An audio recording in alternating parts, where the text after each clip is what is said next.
Okay, we're outside. We've taken off the top of this train condenser. I want to show you something.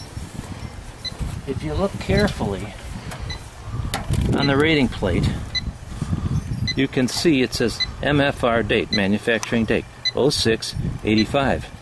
Well, we're in 2011. This baby's way older than normally it is. Just because it's old doesn't mean it has to be replaced. I'm just saying this is the manufacturing date. Of course, when you have the customer, when you're on a real call, you write down model number, serial number, train, and it's good for the customer to know how old it is too. They just like to know.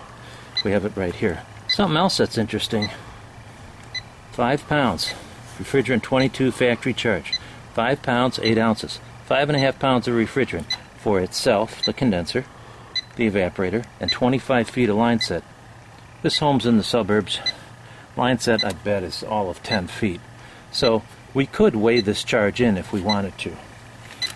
Sometimes, see, there's no packet of information here, so, and this is, well, it's still good. There is a schematic here. You know what we're going to do? Because we'll probably be the ones, servicemen, to come back. We can fold this in here.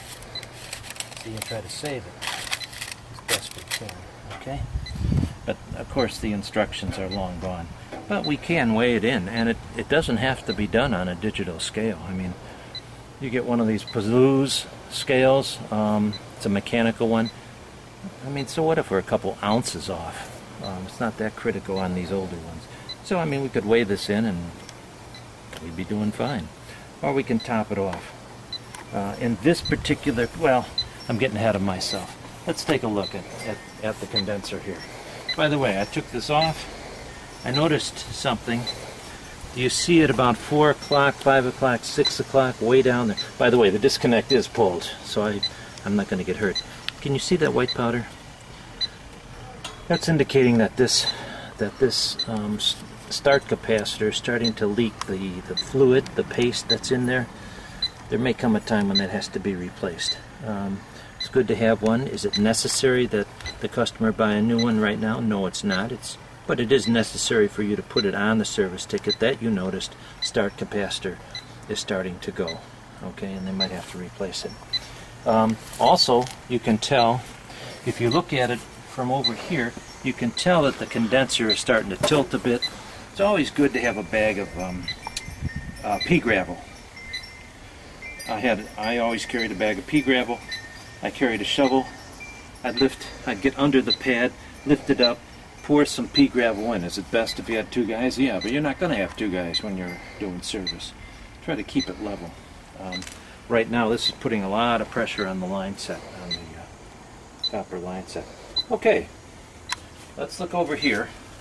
We have the sniffer going. If you look at it, this train system is actually from GE. GE bought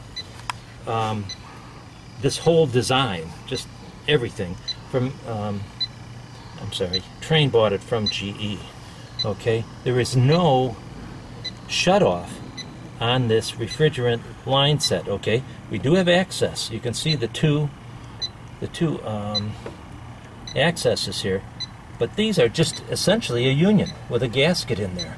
So my point is, I'm going to sniff around here because this is tilted a bit.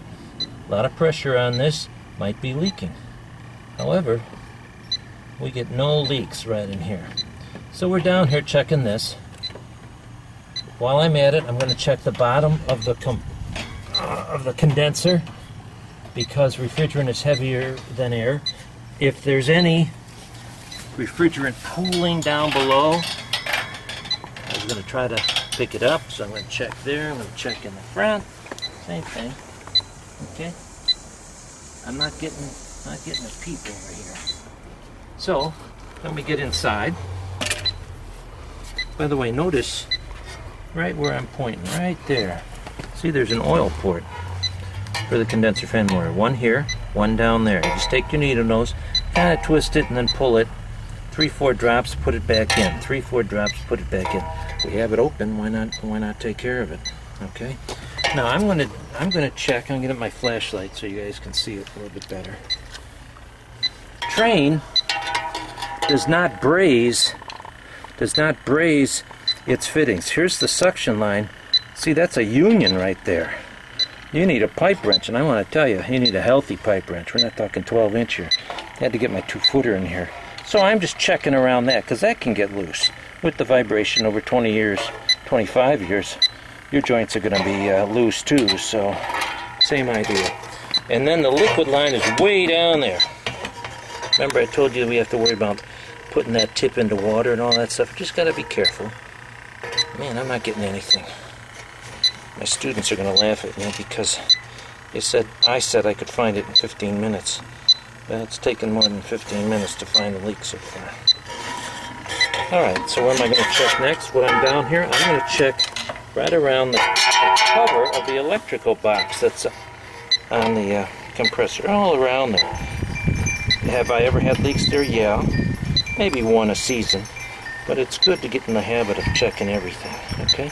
So I'm checking around there. I'm going on the bottom. I have had bottoms of compressors leak because we weld the feet on them. Sometimes the weld loosens, you know, or thins out the metal, fatigues the metal. Notice there's a strainer. That's called a strainer. Right there is called a strainer. Okay, like a filter dryer. If we cut this open, we would find desiccant in there, little rocks, absorbing moisture, absorbing acids, things like that. So I'm just checking the solder joint. And while I'm down here, I'm checking some other brazed or solder joints, whatever you want to call them. I don't know what the manufacturer uses, probably brazing. So I'm just checking. Nothing. Okay, so we were, my flashlight away, we were looking at the line set coming out, and I noticed, as well as my students noticed, some oil right along there. There is oil there. And you say, huh, oil, what are you talking about? The oil is in the system, and if there's a leak, oil will come out. Well, son of a gun, look what happens here. We were sniffing. Definite leak down about 6 o'clock on that elbow. See, and it just keeps on. Yeah, there's something with that elbow. Not soldered well. Now, do I think the coupling is bad? I think we have a cloud of refrigerant because sometimes we get a leak at that coupling, at least in the past when we were just doing it. You know, it would be nothing to unsweat the elbow, cut the tubing here, make a new coupling, have a new long sweep elbow, not a short sweep. We don't want to lose any refrigerant pressure.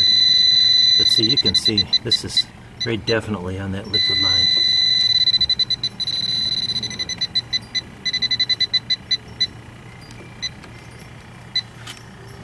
I'm just checking around the suction line just in case. Around the suction line, that. See, just move the tip out of the way, get some fresh air in there. Sometimes when you bump it. Now, if there's a question like this, is it the suction line? Is it the liquid line? Should carry some soap bubbles with you, like for natural gas. I put the soap bubbles on there, you'll know for sure. Those soap bubbles are really good. I always carry a couple bottles on the truck when I was out doing it. I carried it. Alright,